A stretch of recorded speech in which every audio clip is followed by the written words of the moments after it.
So good afternoon students. Today we'll study the RBCs and the type of anemias. RBCs you very well know. They are non-nucleated biconcave moieties which are produced in the bone marrow. And the lifespan of RBCs is 120 days with a diameter of 8 micrometer. But if there is any deviation in the shape from the diameter or the shape, then there is a disorder. Like if there is any deviation in the shape should be biconcave. But if there is any change in the shape, that is called as poikilocytosis. And the diameter should be 8 micron.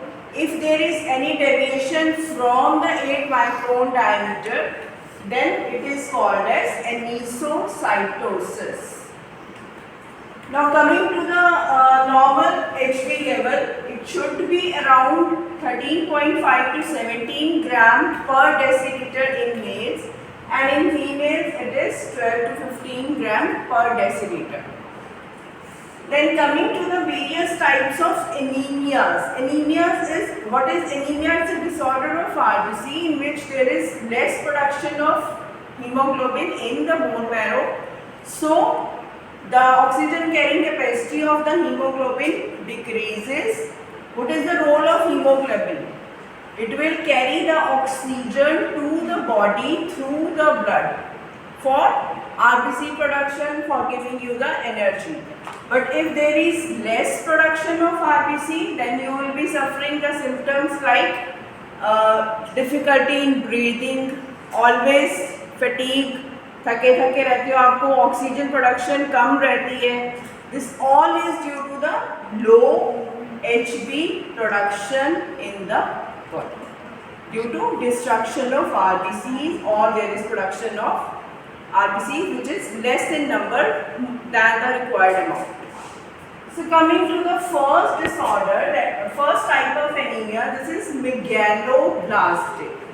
Megalo means bada size. So when the size of RBC is greater than the normal is 8 micrometer, but when it is greater, then it is called as megaloblastic. Megalo means large. So what is the reason? This is due to the deficiency of either B12 and folic acid. Both of these are deficient in your body, then the size of RBCs is greater than the normal. This is called as megaloblastic and pernicious anemia. Coming to the second type of anemia, which is microcystic anemia. Micro means small. अब यहाँ पे size बड़ा था, यहाँ पे size कम हो गया. So the size of RBCs is less than the normal. जिसके कारण क्या हुआ, जब RBCs का साइज कम है तो हीमोग्लोबिन भी कम जाएगा. Less hemoglobin and less oxygen will reach to the body. Then coming to the third type, which is called as polycythemia. Poly means बहुत सारे. क्या चीजें बहुत सारी है? RBCs. So when the number of RBCs increase in your blood. Anaemia means blood, poly means बहुत सारे RBCs जो है बढ़ जाते हैं ब्लड में. This is called as polycythaemia. The next type is hemolytic anemia. Hemolysis. You have always heard this term. Lysis means breakdown. किसकी breakdown? Hemo means RBCs की. अब इसमें क्या है, देयर आर 2-3 रीजंस कि क्यों हीमोलाइसिस हो रही है. हीमोलाइसिस में क्या है, ब्रेकडाउन ऑफ आरबीसीस. क्यों है? या तो आपने कोई ना कोई हैवी मेटल्स की पॉइजनिंग आपके अंदर गलती से चली गई है, कोई पॉइजन किसी ने गलती से पी लिया है, या आपके अंदर हैवी मेटल्स चली गई है, या आपको मलेरियल पैरासाइट का अगर लाइफ साइकिल याद हो तो उसमें जो प्लाज्मोडियम था वो एक टॉक्सिन रिलीज करता था which causes the haemolysis. Malaria में यही होता है ना, आपके आरबीसीज टूटते जाते हैं, डिस्ट्रॉय होते जाते हैं। So there are mainly two reasons for hemolytic anemia. First is poison जिसमें सारी हैवी मेटल्स आ जाएंगी, second is malarial parasite. Third reason hemolysis का है आपका ब्लड ट्रांसफ्यूजन। क्या होता है ब्लड ट्रांसफ्यूजन? जब आपको किसी का ब्लड चढ़ रहा है, अगर ऐसे पेशेंट का ब्लड आपके उस बॉडी में ट्रांसफर हो गया जिसमें ऑलरेडी टॉक्सिन्स हैं या ऑलरेडी पॉइजन्स हैं, तो वही टॉक्सिन्स एंड पॉइजन्स आपके ब्लड में भी आ जाएंगे and then you will be suffering from the hemolytic anemia. So third reason is the blood transfusion. Blood का transfer from one person to the another person. Then next type is sickle cell anemia. You very well know the shape of RBCs. It is biconcave. But what happens in sickle cell anemia is the RBCs become C-shaped or sickle shaped like this. But you should know the reason behind it, why it happens. It's a mutation.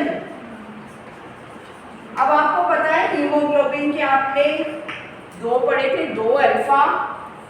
Haemoglobin is a tetramer, दो alpha molecules और दो beta molecules को join करके haemoglobin बना था। लेकिन sickle cell anaemia में क्या म्यूटेशन हुई, इसके जो बीटा सेल की जो सीक्वेंस था उसमें glutamic acid is replaced by valine. ये म्यूटेशन हो गई। म्यूटेशन मीन्स कोई ना कोई जेनेटिक चेंज हुआ जिसके कारण सारा एमआरएनए आपका चेंज हो गया। ठीक है, तो वो क्या जेनेटिक म्यूटेशन हुई, आपके जो हीमोग्लोबिन के बीटा चेन में ग्लूटामिक एसिड एक अमीनो एसिड था वो रिप्लेस होके वेलिन से रिप्लेस हो गया, जिसके कारण म्यूटेशन हुई और आरबीसीज की शेप जो है सिकल सेल की सी शेप।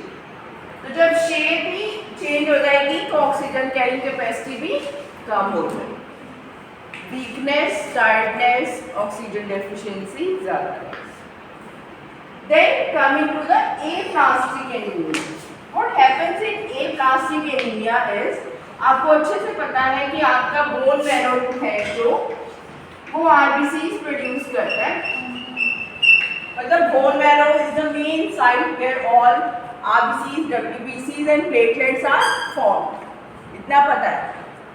लेकिन जब आपका बोन मैरो ना तो आरबीसी बनाएगा, ना ही डब्ल्यूबीसी बनाए और ना ही प्लेटलेट्स बनाए, no WBC, no RBC, no platelet production, then you are suffering from which type of anemia? It is aplastic anemia. और इसका ट्रीटमेंट क्या है? क्या ट्रीटमेंट करोगे कि बोन मैरो का ट्रांसप्लांट, ठीक है। And the last very important type is thalassemia. अब आपको दो चीजें याद रखनी है, ये जो सिकल सेल है और थैलेसीमिया है, ये दोनों ही इनहेरिटेड डिजीज है, मतलब फैमिलीज में रन करते हैं, जेनेटिक है, this disease runs in families. तो थैलेसीमिया में क्या होता है, जब एचबी प्रोडक्शन कम है, there is very less HB production, जिसके कारण आरबीसीज भी कम बनेंगे, ठीक है। अब आरबीसी कम बनेंगे तो एनीमिया ज़्यादा होगा। तो ऐसे पेशेंट्स को जिसमें ना एचपी बन रहा है ना आरबीसी बन रहे हैं, ऑलरेडी उसको एनीमिया है, ज़रा सा भी कट, ज़रा सा भी इंजरी होएगी तो एक बार ही ब्लड बहना शुरू हुआ तो वो नहीं रुकता जल्दी से, एक एक दो दो घंटे वो ब्लड बहना नहीं रुकता। ठीक है, तो ऐसे पेशेंट्स को स्पेशली एडवाइस किया जाता है कि आप बहुत ज़्यादा गेम्स में या खेलने वाला काम या कोई भी ऐसा काम नहीं करना जिससे आपको कोई कट लगे, क्योंकि एक बार ही ब्लड बहना शुरू हो गया तो बहता जाएगा, क्योंकि already you are having the deficient number of hemoglobin and the RBCs in your body, so you may be suffering more and more anemia and it is a very serious disease. अच्छा, इसमें थोड़ा सा याद रखने की बात ये है कि हीमोग्लोबिन आपको पता है it's made up of alpha and beta monomers. तो जब लो अल्फा हीमोग्लोबिन है तो it is called as alpha thalassemia, जब बीटा के मोनोमर्स कम हैं तो it is called as beta thalassemia. So this type of thalassemia is of two types, low alpha thalassemia and low beta thalassemia. This one. So the overall symptoms of all these types of anemias is आपको oxygen कम मिलेगी, RBCs कम मिलेंगे, haemoglobin level कम रहेगा, थके थके रहोगे, face पीला, आंखें पीली, हाथों में कमजोरी, हाथ पैरों में कमजोरी, हाथ भी पीले रहते हैं क्योंकि हीमोग्लोबिन लेवल तो है ही नहीं है ना। तो ये सारे सिम्टम्स का ट्रीटमेंट क्या है, आयरन एंड फॉलिक एसिड की टेबलेट्स, और जितना भी आपने अपना आयरन रिच डाइट जो है वो आपने ज़्यादा फ्रूट्स, फाइबर्स, जिन जिन चीज़ों में आयरन ज़्यादा है, that is the best treatment for all these kinds of anaemia. Thank you so much for listening.